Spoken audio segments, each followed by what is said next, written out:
How many of you use ChatGPT to write? Ooh, I expected everyone. Are you concerned about your voice when you write a text that's AI generated? Not at all, no? No. You have to teach it to your client. Okay, interesting. I think we talked about this once. When you can tell someone's written a post with ChatGPT, it jumps out, you know. I want to talk about how I found my voice, and I'm referring to my journey as a writer. I used to be a magazine columnist. I'm an author of 4 books. I'm a blogger, so I'm an all-round content creator. I'm also a YouTuber and a podcaster. But this did not come easily to me. Sorry.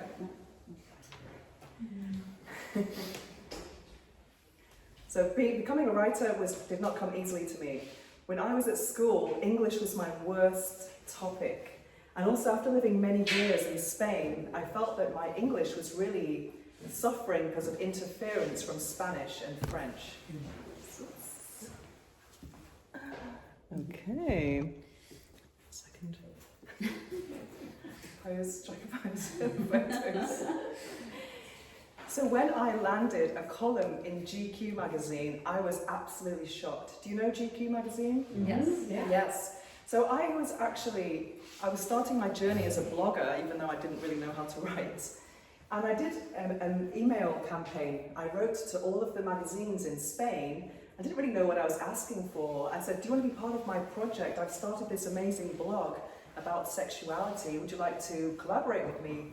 And then the director of GQ wrote back to me and said, it's a pleasure to have you in my inbox. Call me. And I was like, oh my God. So it's really weird because like sometimes the thing you want the most is something that can really petrify you. Has that happened to you before where you want something and then it comes like, oh my God, this is like, it's completely exceeded my expectations.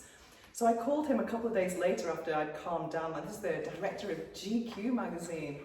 And then he asked me to write an article for GQ and I was like, oh my God, massive imposter syndrome. It took me about 4 months to write that article. And to be honest, at first I just thought he was going to do it for something promotional about me.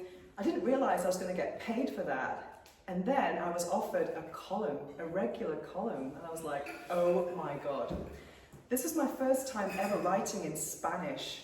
So imagine, I'm not academically, I haven't learned Spanish in an academic way, so I was completely out of my depth. So I started writing some articles in a very academic way in third person, and a few of those articles actually got returned to me by the editor, the chief editor, and he said to me, call me so we can find out what's going wrong here. Then he said to me, your articles are good, but we want to know what you think about this topic. And I thought, who cares what I think about this topic? But when he told me that, I had the green light to actually start writing in the first person, just to write opinion. And then my imposter syndrome disappeared because I didn't have to study something or investigate. It was all about what I thought about any topic. And I was writing about relationships primarily in a very humorous way. But still, I had a problem with writing in Spanish because it wasn't my native tongue. And also I didn't have that much experience writing in Spanish, not even emails. And I had 2 friends who used to help me with these articles. And 2 of them were very academic. They were very, let's say they had floral language, whereas my language was very conversational. And I would always send them my articles before sending them to my editor. And that worked for a while, until my GQ column ended, and then I got poached by El País. And I've written 100 articles for El País. And I was still relying on this old system of relying on 2 friends to correct me. If one wasn't available, the other one was. But then one day, neither of them was available. And I was like, oh my God, what am I gonna do? So I sent an article to my editor because I had a deadline. And I thought, you know what, I'm going to wing it. I'm going to send this article. Do you know what happened? This was the first article that got to the top 10. And I learned something so valuable in this unexpected triumph. I was thinking, wow, my Spanish is not that bad after all. And I relied on my own voice, which was not an academic style. It wasn't floral language. I'm never going to compete with a native Spanish person. My style was simply conversational. And ever since then, I maintained this style. I stopped asking those friends to correct me, and I really found my voice and my confidence more than anything.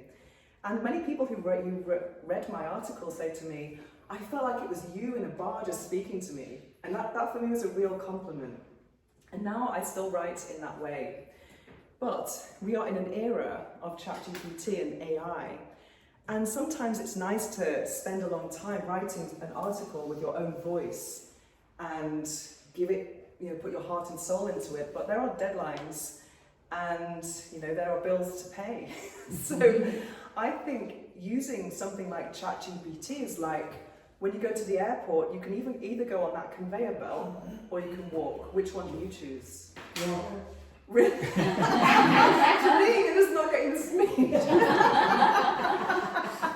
So she's not the candidate in this message.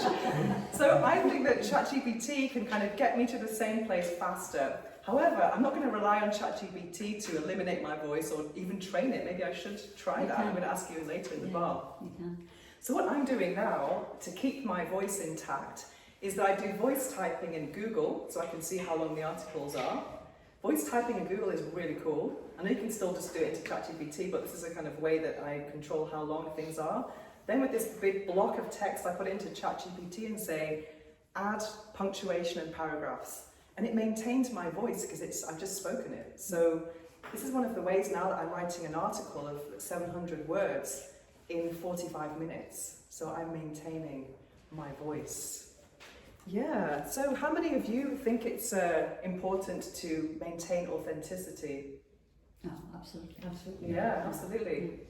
Okay, so my message is, don't be intimidated by anything. Just say what you have to say with authenticity and confidence.